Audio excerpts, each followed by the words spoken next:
but I still wanted to live. I wanted the panic attacks to end, not my life, you know? Moved on with life, did a whole bunch of other stuff, ended up in Ireland, and then somewhere recently, I felt like the Lord was like, "Hey, I want you to write your story because there's people who are still stuck in this," you know?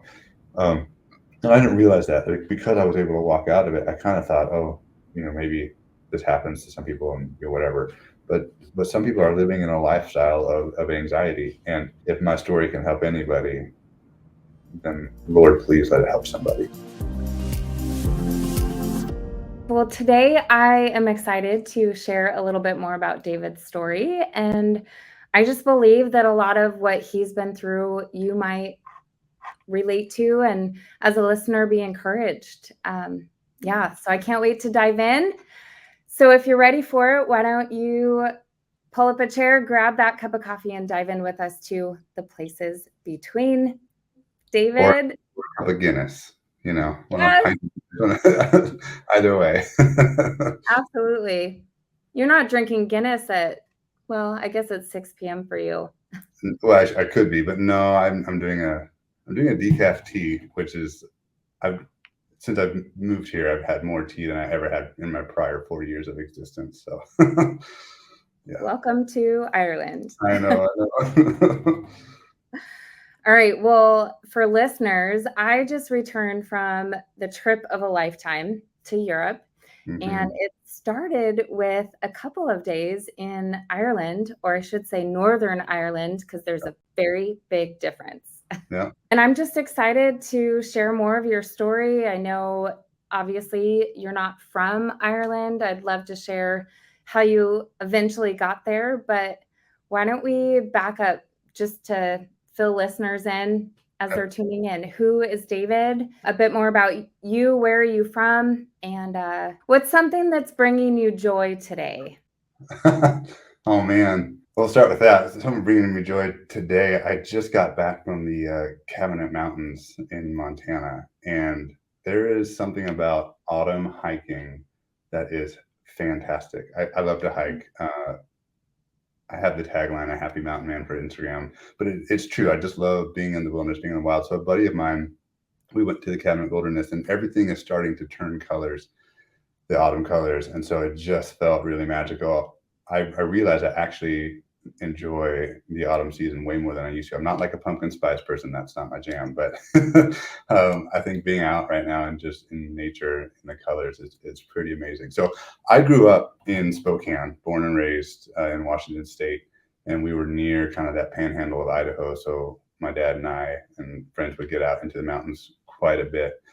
I currently live in Bangor, Northern Ireland, which is really near Belfast. It's by the sea, and it's a beautiful little town. Most of the towns over here are called villages or towns. There's very few cities. Bangor is like right on the cusp. I think they named it an actual city not too long ago, but that's where I'm currently located. It's in Bangor, Northern Ireland.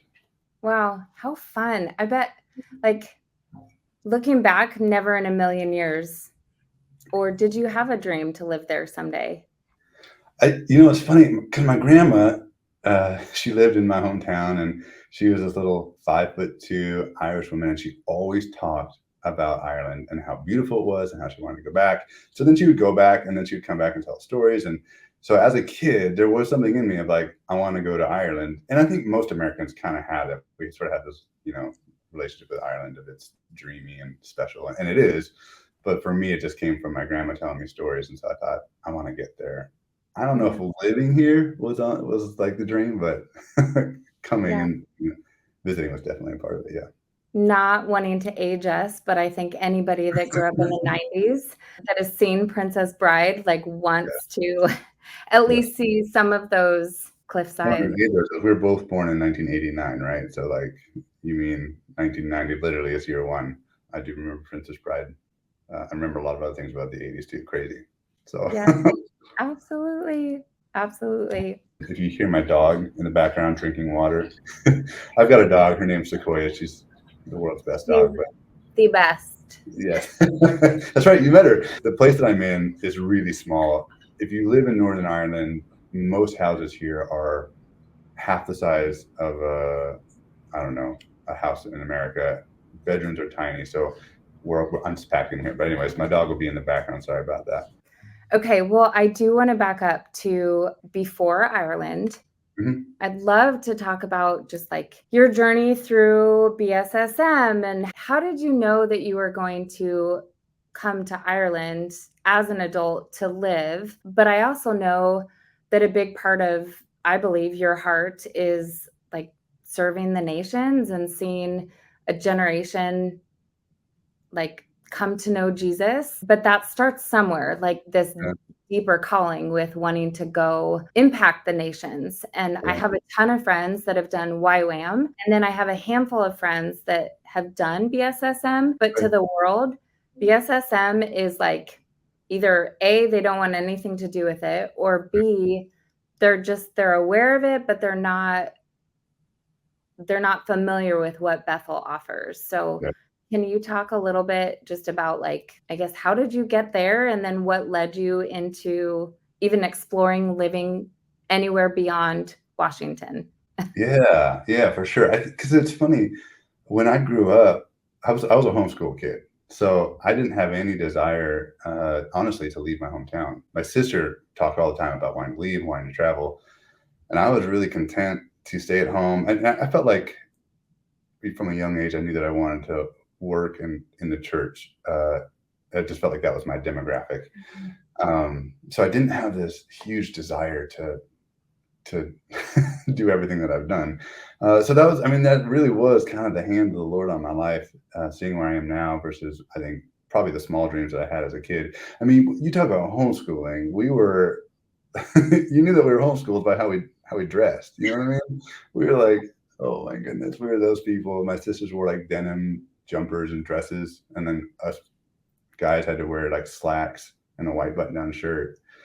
And it was like this, I don't know, it was this thing. And like I remember as a kid, I was like, well, I got tired of wearing slacks all the time, but I knew that we had to look nice. So I'd wear a button-down shirt and I would tuck it into a pair of sweatpants because I was like, at least I'm comfortable somewhere and I still look nice. And I convinced myself that slacks could be replaced by sweatpants, which is a terrible idea. And I don't know how I had any friends, honestly. I mean, I played the accordion and I dressed like full on. Yeah, it was like people would call me Seabird. It was like the whole thing. So crazy childhood. But then when I was, 17, turning 18, there was a girl that I liked, and her mom was saying, "What are you going to do next?" I was like, "I don't know." I didn't want to go to college straight away. She's like, "Why don't you do something like YWAM?"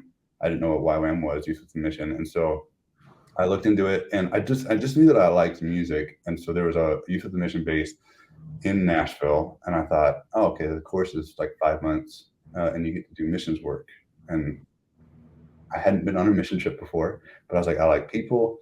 I feel like I like music. It's in Nashville. It seemed like that'd be up my alley. So I took off and I went to Nashville. And for that 5 month period, I think it was probably the first time that I was around a bunch of people who, YWAM's a real, they can bring a bunch of crazy people together. And I think half the people at my school probably weren't even saved, to be Yeah. honest. I mean, like, Yeah. not kidding. One guy was detoxing heroin for a week. So it was like, we still talk about, my buddies and I talk about him like sleeping. We're like, I think he's just really tired. But he was coming down from, he was a heroin addict. And so he got the choice of going to YWAM or going to prison, and he chose YWAM. Wow. So, but in that, like, I met some of the people that I still, best friends that I've ever had, I still keep in touch with. And on, for the latter part of that school, you do a mission trip. And so we went to Morocco actually for 2 months. And so it's not fair to say I lived there, but I lived there for 2 months. And I think at that point it was, 2000 when I went, and my worldview got turned upside down. Being a white kid from a predominantly white, low class neighborhood, traveling across the globe to a place where, there at that point, I mean, there's still stuff going on, but there's pretty high terrorism. So I went to Morocco and kind of had my worldview turned upside down and realized there's way more to this thing called life than I've ever seen, that I've ever experienced, that I've ever known. And so I think it was at that point I was just like, all right, Lord, if there's something that you want to use me for that's beyond my hometown, beyond my family, beyond this group of people that I call friends, I'm up for it. And so I think that was like the beginning of a journey for me. I ended up staying with YWAM for 4 years, and I, went to Cuba, Spain, Mexico, Morocco, the Philippines, and then did some work in like inner cities like Atlanta, St. Louis, and Nashville. So, Wow. So for people that might not be even aware of YWAM, I yeah, love that you say like the end of the program, you go on your like mission trip, you're going to a different area to serve. At this point, like your relationship with God is like thriving, at least yeah, those that I know, because you just spent how long going through training before you're sent into yeah. a situation? So YWAM's format is it used to be, and I think still is, 3 months of kind of like what they probably call a lecture phase, different speakers coming in. And then you do 2 months of outreach. So it's about a 5-month course altogether. And I think, like plenty of my friends came into that and sort of treated it as their, I don't know, gap year, right? Just a way to get out of being away from home, and then going off and doing missions work was more like a way to travel for them, right? So I think you can go. It's funny, not to get too philosophical, but I think you can go anywhere, and you can be a part of YWAM and not really get anything from it if your heart's not really connected to God. You're around people, so you're gonna have a good time. You're gonna go on a mission trip, and that's great. And you can do some good stuff, but it really is about the soil that's in your heart already, like what you've been cultivating coming in. I had an encounter with God when I was 13, and it, like, to this day, I don't know how to explain it. I was at a family Bible camp, and there were some other probably nerdy homeschool kids like me, and you'd have the afternoons free, and your families are around. So like we're in Montana, we're playing games, doing what kids do. And the first year, the second year, most of the same families came back, and these two girls had been a part of a move of God at their church, and they said, "Hey, instead of playing games, why don't we go to the prayer chapel, and we can just like pray for a little bit?" And I liked one of the girls, so I was like, "Yes, let's do that." So we go to this prayer chapel, and I'm like, what are we gonna do? I was like, "How long are we gonna be here?" But the tangible presence of God fell in the room in a way that I've never experienced before. People talk about being slain in the spirit, and I didn't really know what that was. Um, but for the first time ever in this prayer meeting, I was slain in the spirit, and I found myself on the ground, and there was no teaching, there was no church service, it was, I think, 12 to 15 teenagers praying and singing. And when I was slain in the spirit, it was like the most tangible, sweet presence. And it was like a force that was bigger than me. And so I ended up on the ground, not because I had ever seen that before. I didn't even know what being slain in the spirit was. And so afterwards, you come out of that and you have all these questions. But in that, I was like, I don't ever want this to end. And that prayer meeting went on for 5 hours. And not kidding, the first time I looked at my watch, I thought we'd been praying for 15 minutes and 2.5 hours had gone by. I made a joke about it, and they're like, "What? 2.5? That's crazy." They're like, "Let's just finish praying real quick, and then we can go like play games and have dinner." And when the next time we looked at our watches, another 2.5 hours had gone by. And it's never been like that since. Like I wish prayer meetings were like that, but typically you look at your watch and it's not even been 5 minutes, Lord help us. But it was just this amazing. And so from that moment, I was marked, I feel like, by God, because I had this encounter, and it was real, and it wasn't because I was in a room full of adults telling me you need to fall over. Like, I think people get burned by that kind of stuff, and I wasn't. It happened with friends of mine. And from that moment, I didn't want anything else. I knew that I wanted to follow God, whatever that looked like. So when I went to YWAM, I think the soil of my heart, I think God had been working on it a long time. So even when I went to Morocco, I couldn't believe what I was seeing and what I was experiencing. And to be a part of a culture where, like the Muslim religion, there is so much fear in that religion. And so I think to watch, oh, these people really think that they're serving God, but they've created this religion that binds them in fear. And I have something inside of me where, the Bible says it's for freedom that you've been set free. Like, that's the whole point. Jesus wants us to be living in freedom and to have abundance of joy and to be able to celebrate life and to give that away. I think I realized there, oh, not only has God marked me, have I encountered him, I also get to be a part of giving this away, this wonderful gift that I've been given. So I yeah. love that. I think that's just proof that we can't put God in a box, and he's no respecter of persons or how he wants to show up. And I think a big part of like the commercialized American church is Right. like, well, if God doesn't fit within our 3 songs in a sermon and maybe 2 or 3 songs at the end of the service, then, and you don't encounter God, then, it's like we're always trying methods of how people have Right. to encounter God. And he's like, no, actually, I'm just going to fall on a bunch of teenagers that want to seek my face. Yeah. And what does that look like to bring to other cultures? Like you're talking about Morocco, of like, when I get to pray with an Uber driver and pray in a real way that like he's experiencing, going, I've practiced being a Muslim for 20 years and I've never had somebody pray authentically, kind of thing.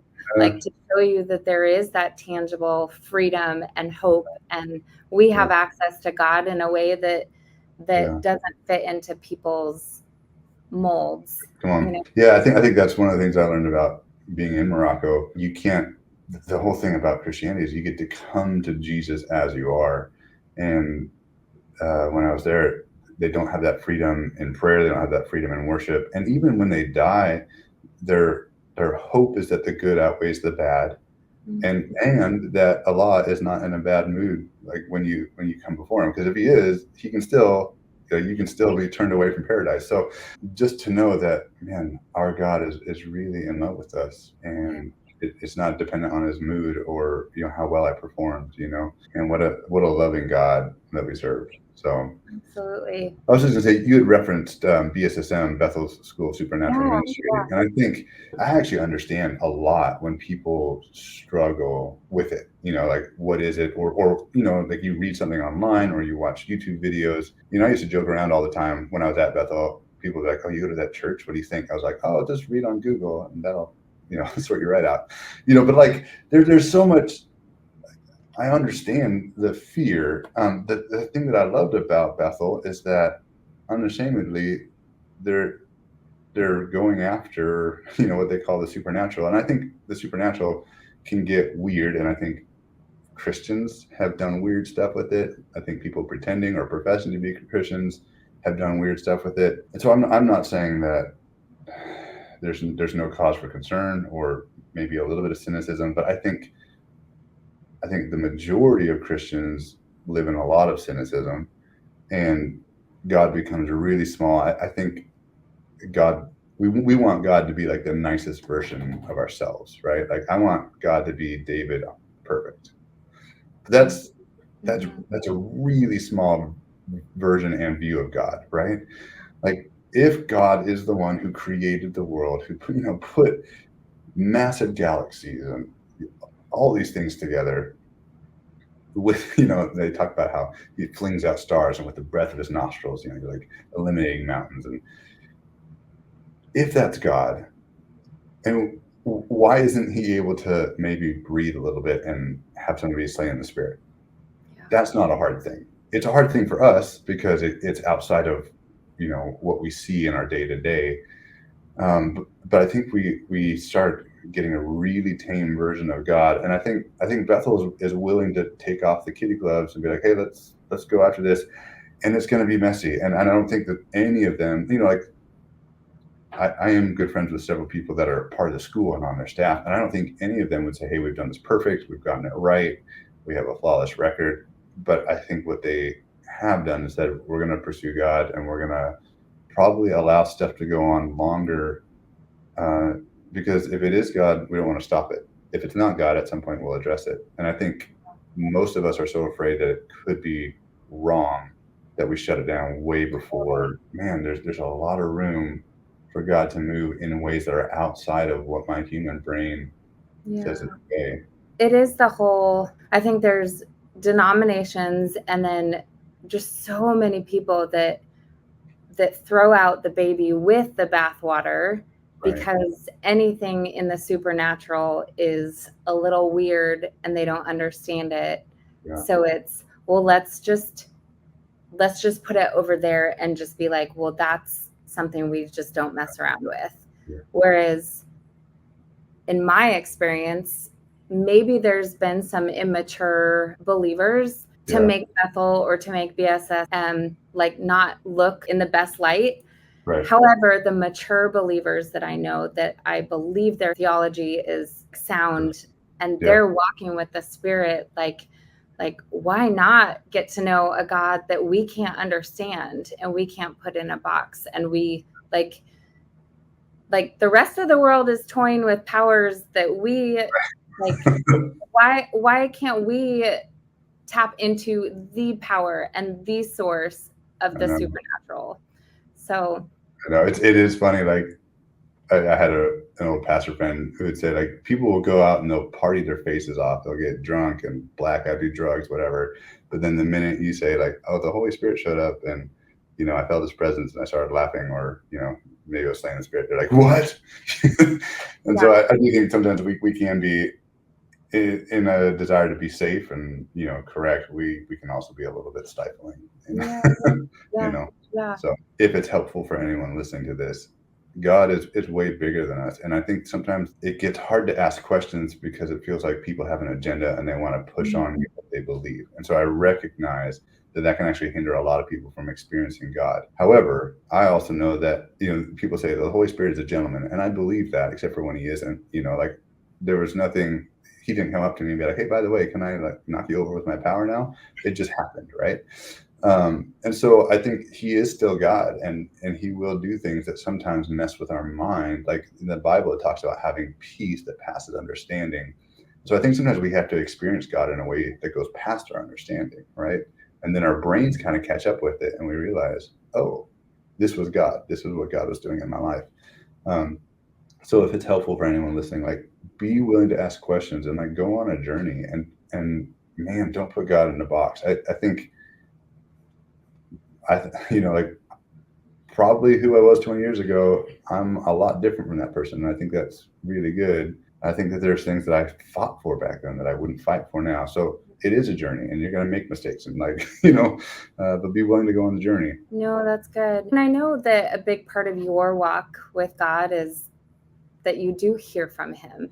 So I've talked about that a lot on the podcast. I've also not talked about like the idea that all of us can hear from God, which I totally believe is possible. And I would say that I do as well. We just don't always get like a clear picture of what he's inviting us into. So can you talk a little bit about learning to hear God's voice? And I mean, in some of these things, like somebody asked me the other day, do you speak in tongues? And I was like, well, I have one. So yeah, I'm in. The Bible talks about it. And I remember being like a kid on my parents' bed, and my sister and I were getting ready to go to bed. And so we'd come in.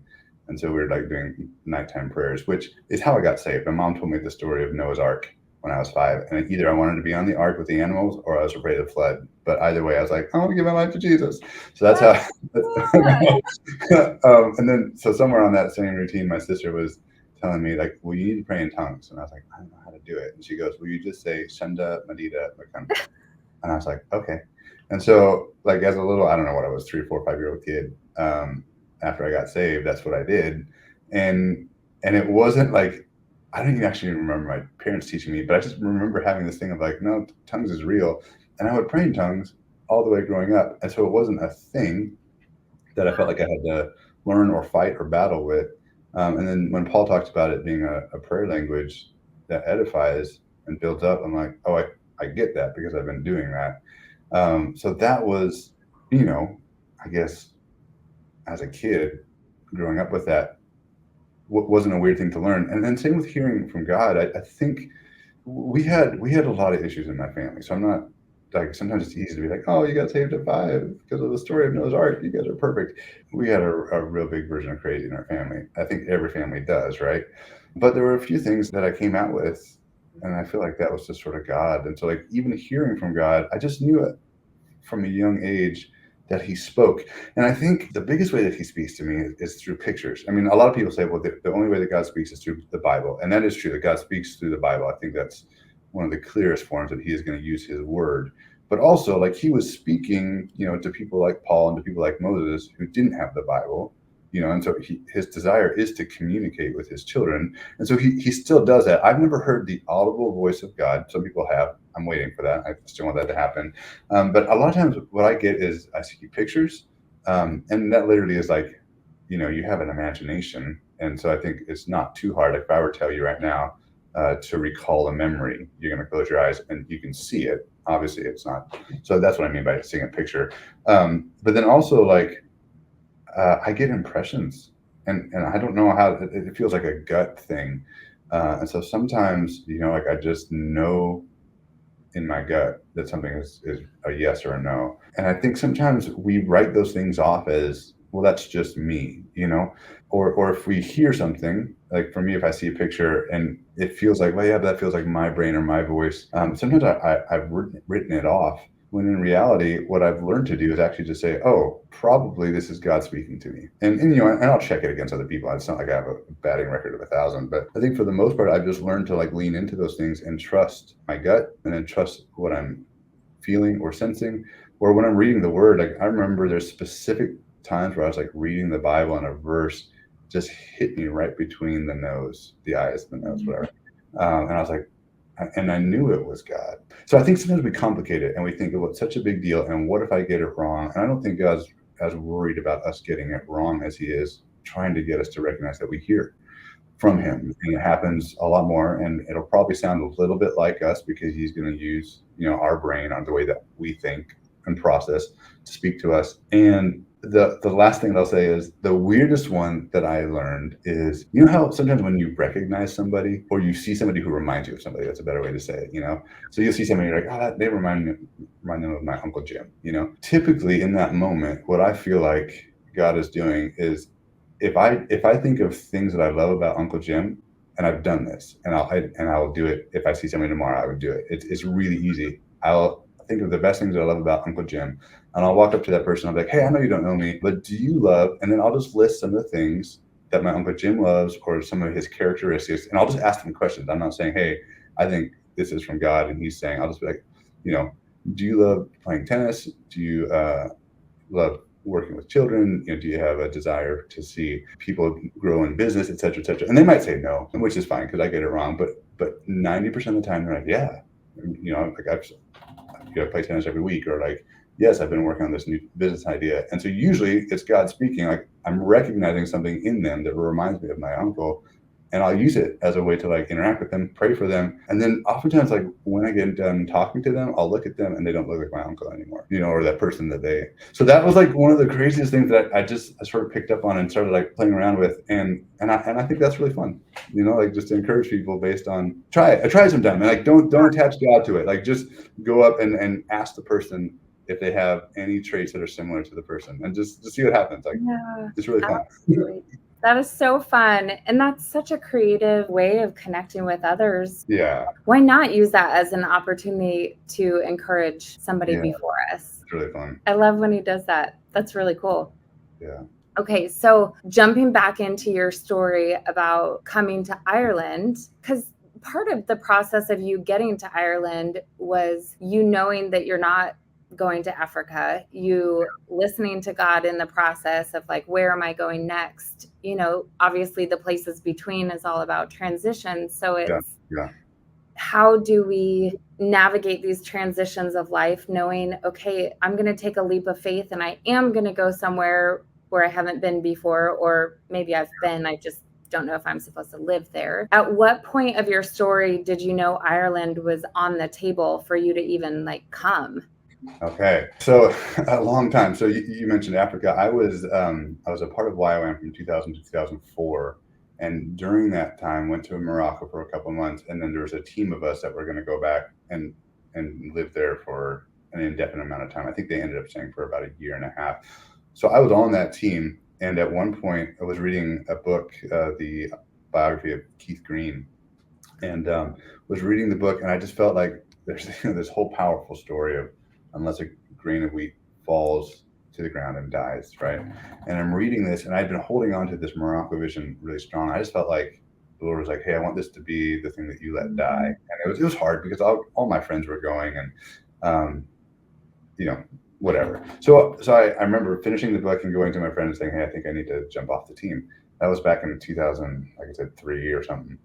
And then I didn't actually go move to Ireland in 2009 till 2019.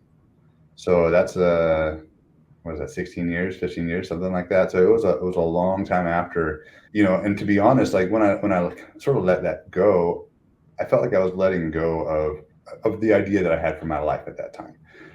And the Lord took me on a journey, like an unexpected journey. I remember when I left YWAM, I had one of those impressions where I just felt like the Lord's like, "Are you ready for an adventure?" And I was like, "Sure." Like I love that. So I was like, "This would be great." And some of the stuff that I've gotten to do, the places I've gotten to go, I never honestly would have ever thought, "Oh, I'll get to be a part of that." Including like being a part of a band that got signed by a label in Nashville, and some of the travel that I've gotten to do, some of the places I've gotten to work. So the Lord has been faithful to his word, but it was 15 years later that I ended up, coming to Ireland. It was a long time afterwards. Wow.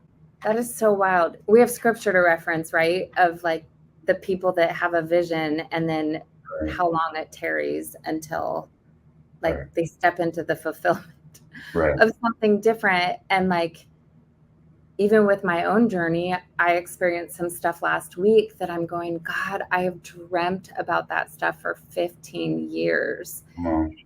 And I'm just seeing just like some of the Yeah. fruit, not even like, oh, it Yeah. happened. It's like, it's Yeah. just starting to break forth. And like I think when God gives us a vision or a dream for something, we just think it's going to happen overnight. And like him inviting you into an adventure of being like, do you want to go on an adventure? Like, and what's your timeline? Because I've got your whole I know. It's funny. I think we've talked about like, calling and what God's saying to do. And I think a lot of times as believers, we can get this Christian language. And I actually think language is a really big deal, because sometimes it feels like if you listen to somebody else's story, we're like, well, they had this calling and they just knew. And to be honest, like I knew that I wanted to work with people in the church for a long time, like from the time I was a kid, right? So I felt like I had that desire in me, but like how to actually walk that out, it was clear as mud, like I had no idea. And then sometimes we'll look at the lives of people, like you were saying, in the Bible, and we can read their story beginning to end in like 20 minutes.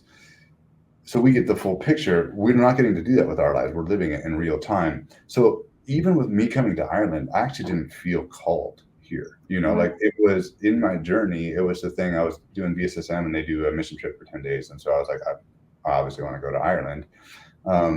It wasn't until I got to Ireland that I realized I'd been given a prophetic word that somebody had said, "Hey, within the next 10 years, you'll be in Ireland. You're going to recover some of your family heritage." And I didn't remember that until I got to Ireland. And so I went back and I looked up the prophetic word, and it was 10 years. I was like, "Oh, that's pretty." I mean, that's crazy. It wasn't the reason I went to Ireland. It wasn't even on my radar. And I think sometimes we talk about calling, like, "Oh, you must be called there in order to live there." And sometimes that's true. But then other times, I think if you look at the life of Paul, and Paul over and over was saying, "Hey, we're going to try to come." Or we tried to come, but the Holy Spirit prevented us, or the devil prevented us, or storms, or ship, whatever. So he's like, we have this plan, and it doesn't always happen. But what we don't hear is Paul being like, "I don't know, let me ask God about it." Like I think many Christians are waiting for God to speak. They're waiting for a sign. They're waiting for a writing on the wall. They're waiting for a calling, and God does that sometimes. But for the most part, like he really wants us as believers to be mature Christians. Like he's coming back for a mature bride, right? He's not coming back for a bride that's having to ask him like, "Hey, what do I have for breakfast? Where do I go? What do I do? Do you want me to go?" I think for the most part, he's like, "If you have, I put my heart inside of you."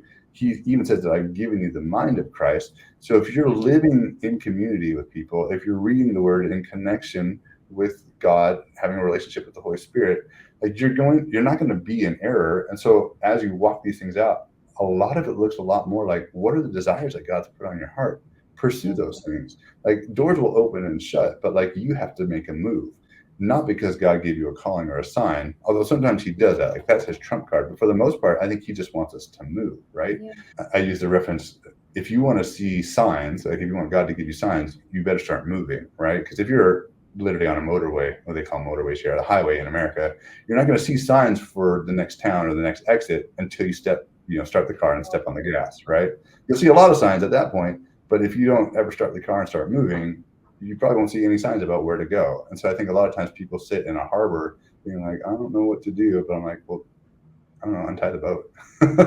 Set out to sea, make some mistakes, And similar to the car illustration, like it's really hard to steer a parked car. Right. Like if you're in a parking lot and Right. you're going, God, where am I supposed to go? And he's kind of like, I need you to get on the road and actually start moving so I can tell you if you're going right or left. Right. That's I think a lot of Christians and people, I mean, I'm using this in the Christian world because we bring God into this stuff a lot, which is good. But a lot of times we live paralyzed because we're like, I don't know what to do. And what we're hoping is that we'll get like the supernatural Jesus thing that'll just kind of pick us up and take us from point A to point B. And I don't think God, like what parent really wants that for their kid, for them to get everything that they want and need without trying. He wants us to grow. He wants us to mature. He wants us to develop. And that happens in the journey. Sometimes if you pick a destination, like at least you're moving. And then once you head there, you can realize, oh, that's not where I need to be. And you can modify. I hike a lot, right? So there was one time where my buddy and my dad and I, he's awesome. He's 72 now, but back in the day when he was still hiking, he had this full head of white hair, and we'd be off in the mountains in the wilderness for like 5 or 6 days, everything on our backpacks. And there was one point where we knew that we wanted to get to this lake called Raz Lake, and in order to get there, we were going to have to go over 2 kind of peaks and then down a valley. There was a trail that led around. It was longer, but we're like, we know that we can navigate over this if we just pick our own trail. So what we did is we looked at a spot in the distance, and it was like, that makes the most sense to head for that, to try to get over the divide and come down the other side. So we set our sights, and as we walked, we got really close. And once we got there, we realized there's no way up this thing. Like we thought there would be a route or like, going up this pass. And so we had to pick a different route, which was frustrating, but it only took an extra maybe 30, 40 minutes, right? So we got up to the top. And then once we got to the top, the way that we thought we would go down didn't make sense. So we had to take a different way down. But we made it to the lake. And I just remember my dad getting to the campground. I mean, I say campground, like a campsite. And he burst into tears, and he's not led to emotion. And he was just like, he had fallen at one point and like really hurt his arm. My buddy thought he had broken it. I was farther ahead, and he ended up being okay. But he just like broke down. He's like, oh man, this is awesome. Like we're out here in the wilderness making our own trails, and look at this destination. And I'm with my son, and he's hardly has told me that he's loved me his whole life, but he's like, I just want you to know I love you, and it was like in this moment, I just felt like, oh, this is God, right?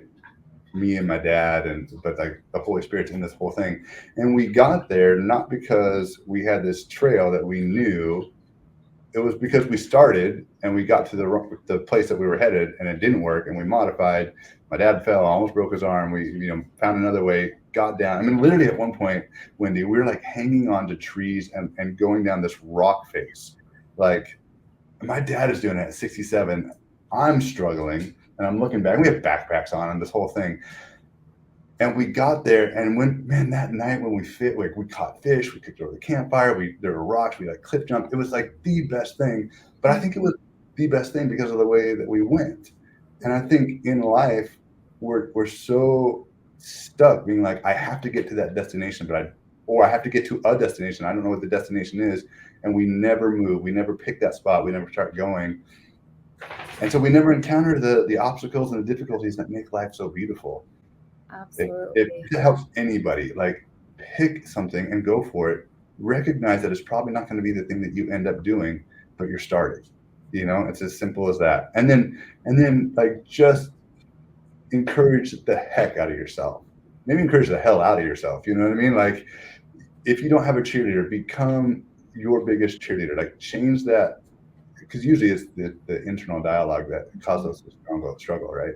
And if you can change that internal dialogue just to be like, hey, I'm at least moving. Like I'm not where I was when I started. Like be kind to yourself. So Yeah. my Yeah. dog just came over. I think she agrees with me. So Sequoia says Sequoia is like, good word, good word. I love that.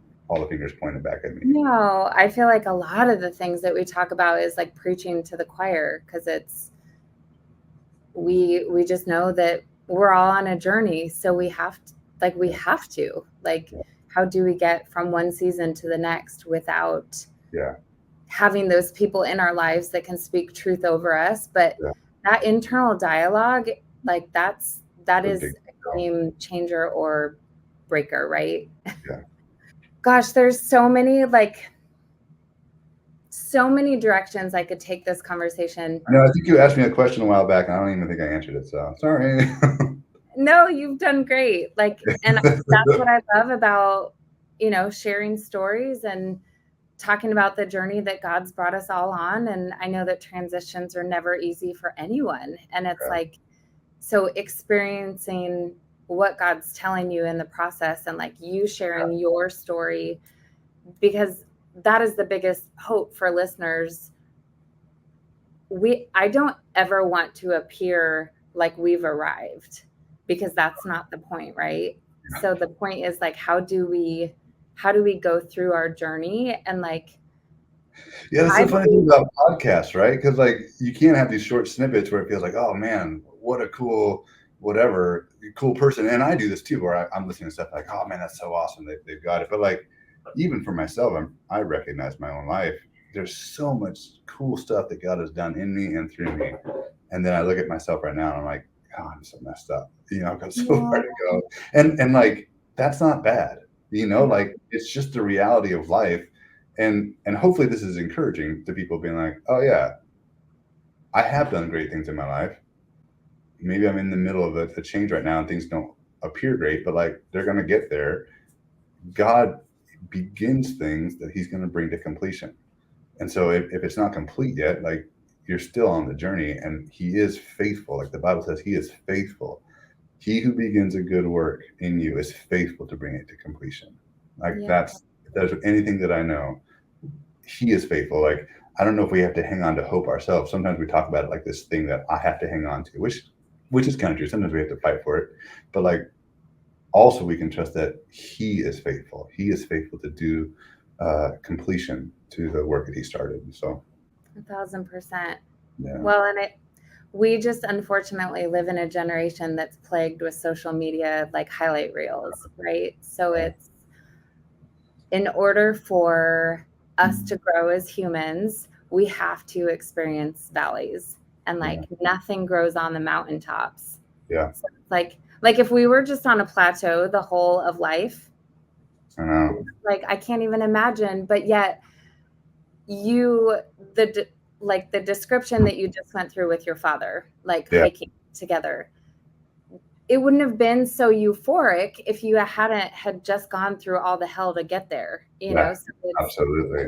So then you experience this complete joy that you're totally surprised, and it's just, it feels picturesque. But yet you just went through it. And I think that's all of our lives. The times that the world is saying, what are you doing? What are you producing? What's going great for you? I can't really show you much. But then we look back at those times and go, come on. I grew so much in that season because God knew what he was doing. That's really good. That'll preach, Wendy. I know we're talking about mountaintops and valleys and what the world sees and all the things that we should be producing. And yet God does some of his best work, I think, behind the scenes when it's just us and him. So listeners know you moved to Ireland and you've suddenly arrived, and now it's glory to glory, right? Yeah. Which is not exactly how it worked. But tell us a little bit about this point of your journey. You're in Ireland, and you come for work, and then how has it been? Yeah. So when I first came to Ireland, I'd built some connections with BSSM. I'd come over on mission trip, and so there was a church here that I built some connections with, and they asked me to come over and just kind of do like an internship and that whole thing. So I came over, and honestly, the two mission trips, you kind of come over and you're like, oh, I love this. Everything is like really quaint, and quaint became another word for everything's really small. Like I'm 6'4", and so being in this land, I felt like a giant. I'm hitting my head on doors. All of a sudden, I'm like, what have I done? They speak English, but their English is not like mine. They speak so fast, and it's like nasally and gritty. I can't even imitate a Northern Irish accent. It's so hard. But they have all these sayings for everything, and I'm like trying to catch up. And so the first year I moved here, I was kind of helping with working in the youth department at a church, and then COVID hit, right? And so that navigating COVID in a country that's not your own, all of a sudden we were focused a lot on doing church online, like most churches were, and like figuring out how to navigate COVID. I won't get into this conversation, but watching America turn COVID into a Democrat Republic issue was really interesting, because I'm over in another country and they're trying to figure out COVID, but they're not blaming it on the Republicans or the Democrats. They're like, what do we do with this global crisis in America? It's like, it was that party's fault. Anyways, so, but the problem is that as I'm trying to build relationship in community, which you have to do when you move to another country, it all stopped. You couldn't get together, you couldn't gather. So it was pretty tough. And I ended up navigating that. I mean, there's tons of stories in there, but ultimately, after a couple of years of working with the church, it got pretty hard. I went from working as the youth pastor to they had a second church site, so I stepped into working as kind of like a campus pastor there. And leadership is within the church, it can be great, and it can also be pretty tough. And so I found myself really struggling with direction and working, I felt like I was trying to help build something, and constantly feeling like, okay, just build something, but they shut it down, or it got taken away or given to somebody else. And like I referenced it as like I feel like I'm on a choke chain, like a dog, like go that way until I run, and then I'd just be choke chained, and I was like, I don't know how to handle this. In the middle of it, I know that I made mistakes for sure. And so it just kind of came to a place where I was like, this isn't great. And I knew that I needed out, and I got brought into an elders meeting, and they were not happy with some things that shocked me. I felt blindsided by this meeting, and ultimately I was like, I think it's time to be done. And so it was a long journey that ended up with me stepping away from the church. I came back to the States for a little bit. But during that time, I connected with this really cool organization called Storehouse. They were in Belfast, and their job is just to help asylum seekers and refugees. And they also work with a lot of the underprivileged in Belfast as well. And so I connected with them. I thought, I think I would really fit here. And it was interesting because during this time, Wendy, like my whole life, I felt called to the church, working within the church, and I was beginning to have this really strange sense of like, I think I'm supposed to be done, not just with working for the church that I was at, but I think I'm supposed to step away from being like paid to work at a church. And I honestly, I was like, am I having a midlife crisis? I'm 40, but it was really God saying, hey, it's time for you to be done.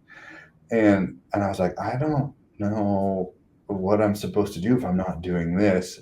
But during that time where I was back in the States, I actually got into some counseling, because it was a pretty rough ending with the church. And so I was like, I just need some help. I got to figure out what's going on. And while I was going through some therapy, we talked about a lot of stuff, and a lot of it was to deal with like me. Like a lot of times we are the problem, right? There's a lot in there that had to do with me, but also one of the things that we uncovered is that I do this thing called trauma bonding, and I didn't even know what trauma bonding was. So I like therapy. I think therapy is a huge tool. I think people should use it.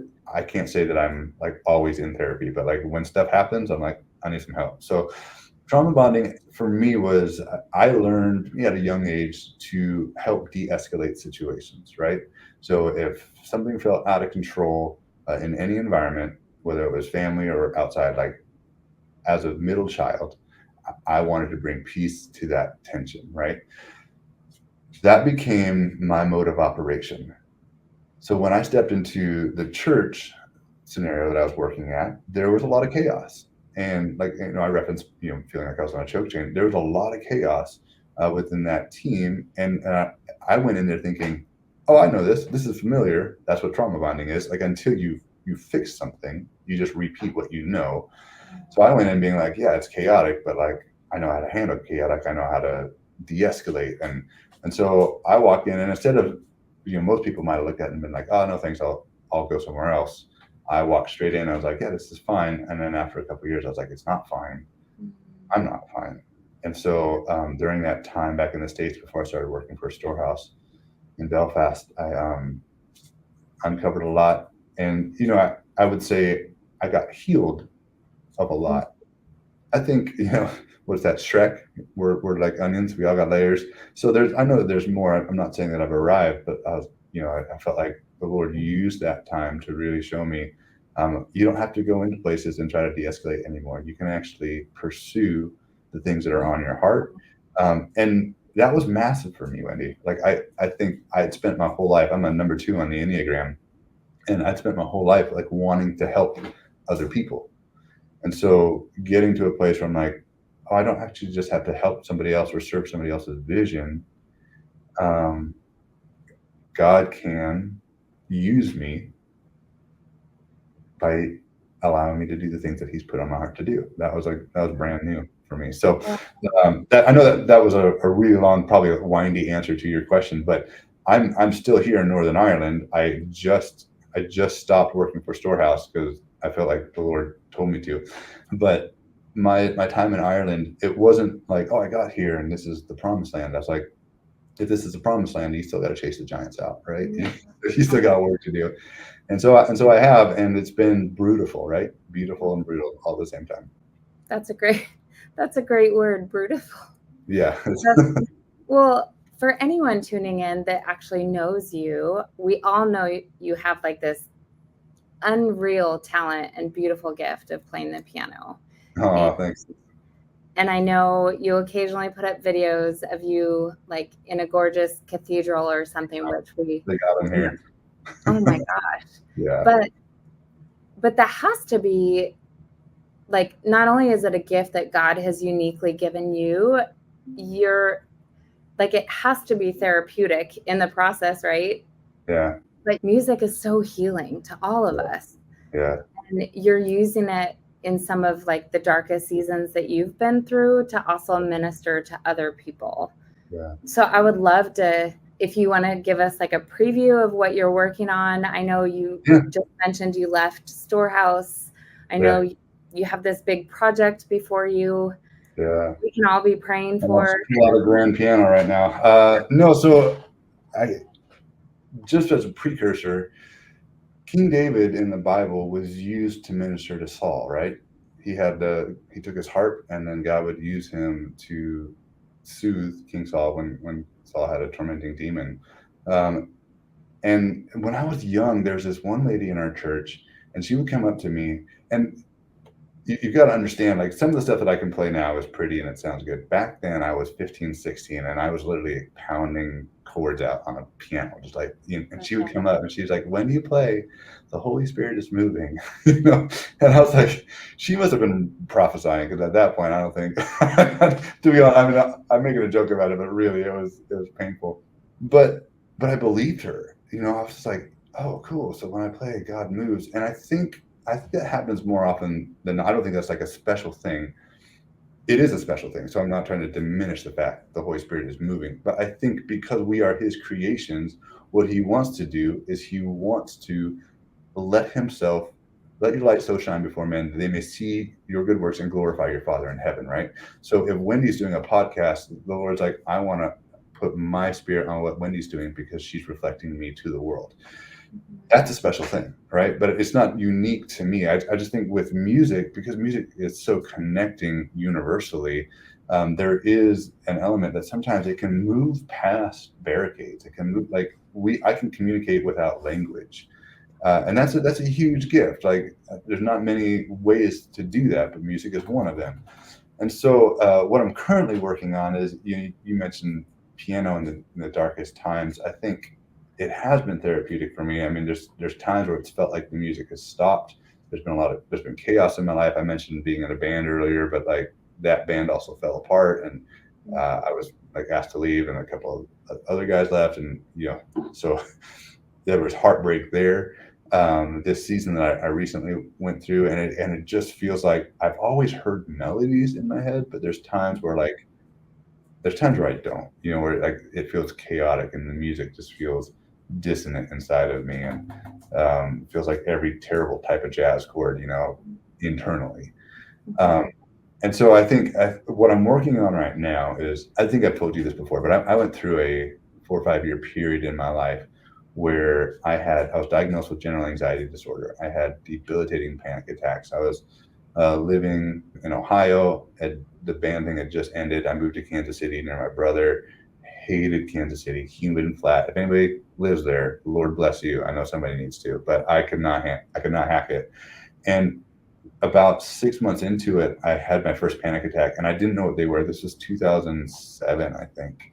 So mental health wasn't talked about at all back then, and I fell apart. Like I say, I had a panic attack, but within a matter of a few weeks, I was having multiple a day, and then finally got on the phone to my dad, and he got real worried because I just wasn't myself. And so after a couple months, he's like, "I think you need to come home." And he actually flew on a plane, came and picked me up, and we drove across the country together in this beat up old Ford Contour.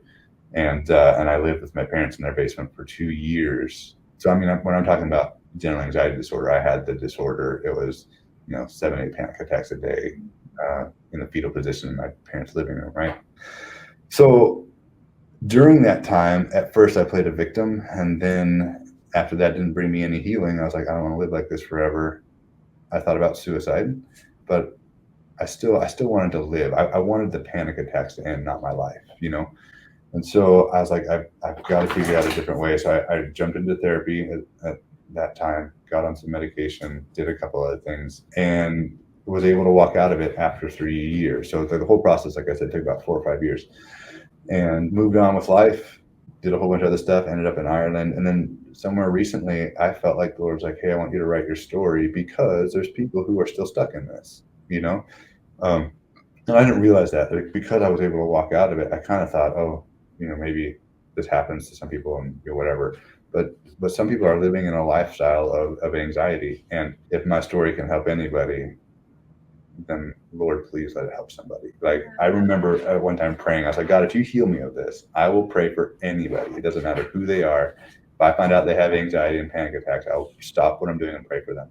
And that happened one time on a mountain. I was coming down what's called a glissade trail, which is a really steep part of the mountain, and you basically just sit on your butt and you go down on the snow.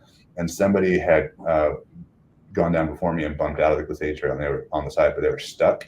And so as I was coming down, I stopped and went over to them, and she was freaking out. She's like, I don't know what to do. I can't get back. And it was too fast. And I was like, oh, she's having a panic attack. It's like, I can't unsee it. Like I totally recognize somebody who's in the middle of it. So right there on the mountain, we just prayed, and then she got back in the glissade trail and got back down. And so I meant it. I was like, God, if you will heal me of this, I will pray for anybody, anywhere. And so I felt like he told me, just write your story. And I don't know what's going to happen with it, Wendy, but I feel like I want to write the story, and then I want music to be a part of it. So I'm working on a digital piano download to go with it, because I feel like music and healing kind of go together. And so that's the project that I'm working on. And it came from like a really, I don't, God never spoke to me audibly, but I was having my quiet time one day, and I just felt like, I'm doing this great work in Northern Ireland, working in a storehouse, really liking it. I felt like it was like, hey, what's the last thing I told you to do? And I was like, write a book. And he's like, what are you doing? I was like, well, I'm almost done with it. I'm like 80% done. He's like, how long have you been 80% done for? I was like, a couple of years. He's like, make Wow. your number one focus. So I was like, all right. So I stopped working for Storehouse, and I actually moved to a new part of Northern Ireland that's right near the sea. It's amazing. And I was like, all right, I just gotta knock this thing out. I've never written a book before, so like I like to write, when I was a kid, I used to write long letters to this girl that I liked, and I think that sparked this thing of, I actually enjoy writing. But as far as, putting a project together and then having people look at it, and then somebody read it, a mutual friend of ours, and they're a New York Times bestseller, and they're like, it's not good enough, in so many words. They're like, you need to make some changes. So I was like, okay, but that was really helpful to hear. Like, I wasn't discouraged by it. I was like, let's make some changes. And then 2 years have gone by and I haven't made them. So that's what I'm doing now. It's all so good. And I just, man, I want to recognize like you sharing your journey in our conversation, but also for others to listen to, because it's not past me, the fact that you just shared like some really hard parts. So I just want to acknowledge that and just say thank you. And I know for people that are listening, I don't know what it is about living in 2023, but I just know so many people we care about are struggling with depression and anxiety and debilitating panic attacks. And it's like the enemy is having a heyday when, like what you said, if you can share a little bit about your story and how you overcame things to like give other people tangible tools or hope, that it doesn't always have to be so dark. And I think what you're doing is not just really noble, but I think it is needed. And I think you're being obedient by listening to what the Lord is downloading to you. And the idea of using your gift of music through it is, we all know that music is therapy. That's why when we have broken hearts, we listen to music, or when we're in a euphoric stage, we listen to music, because music connects with our souls, like on the deepest level. So something about what you're doing, like, I believe that God is going to breathe on that, and that is going to impact not just one, but many people that get access to it. So thanks. I think when I first started having panic attacks, there were like 2 books on anxiety, and one of them was a hard read, and then one of them was a book called From Panic to Power, and that was actually kind of helpful. But there were no, like, I'm writing more of a memoir, because like when I was having anxiety, I was like, I needed help, and I needed a story, and a self-help book, like, it just wasn't going to do it. The funny thing is, Wendy, I don't actually think there's a lot of people in the conversation now. There's a lot of people talking about it. There's a lot of people saying, oh, like, I identify as somebody who has panic attacks or depression, but that doesn't mean they're offering help. And sometimes they're just actually attributing to the noise, right? Where it's just like, it's just stuff. Trying to find a clear call. I feel like it's like you're trying to find the thread of melody in the middle of just chaos. People who can offer real solutions, real help, and it's different than just saying I'm somebody who has panic attacks, and I'm here with you. Like, that's helpful, but I don't know. I want to be. I actually want to help. I want to let people know that you don't have to live like this forever. Like, I didn't know if it was possible to live without them, and it is. It took a lot of work, but it is. And I think a lot of times people are just saying, well, I live with this now, but I've learned how to cope. And I'm like, I don't know that we have to just cope. I think, I'm not a therapist, so like there may be circumstances that I don't know about that people have walked through, but I think for the majority, I think that we can live without anxiety and panic. Amen. And depression. So I agree wholeheartedly. Well, okay, so I want to honor your time and our listeners. Yeah, right. I'm so sorry. To every listener, I've answered these questions in the longest way possible. I'm so sorry. It's all good. And that's part of, like, it's just fun to hear people's stories. And I do have 2 questions left, so try to keep them under an hour. Yeah. I guess the first question is, and you've already done this along the way, is encourage listeners, but like, this is a podcast about the places between. So how would you encourage somebody who does feel like they're in the place between, if they feel like they know where they want to go, it's not quite clear yet, and any words of encouragement for staying close to God, or not totally falling apart? Man, I think that I'm actually pretty bad at this, because I feel like as believers, we usually have everything that we need. We're just not taking action on it. And that sometimes feel like I don't know, like the old school spanking, right? But like, I think a lot of times we actually know what the solution is. We were just hoping that it wouldn't be so hard, and I think a lot of times we talk about community, and we want community to be like, I'm surrounded with people that I love and that they think that I'm awesome. But sometimes community is like you're with other people and they're not always the easiest, but like you're still investing in them, you know? The one thing, and so I don't mean this to be a downer, but like the one scripture that always comes to mind is in the Psalms. It says, "I have never seen the righteous forsaken or their children begging for bread." And I think like the faithfulness of God is that He will not forsake us. He is absolutely with us in the middle of every storm. And so I we talked about before, but I do think that God is looking for a bride. He references his church as the bride of Christ. He's looking for a bride that's mature and complete. And I think a lot of that comes with like we have to take actions. And I think that's probably the hardest part of life. It's really easy to dream up something or come up with an idea, but then to actuate it, to put that into reality, to take the steps, that's where it's hard work. And man, you can't sugarcoat it. Like today, I was working on the book, and there are just times where I'm like, this sucks. Like writing is not easy, but I know that by after a couple months, I'll have a completed book. Right? There's going to be plenty of times that suck along the way. So I would say recognize that He is for you, and find some good community, and then know that He who begins a good work is faithful to bring it to completion. Always.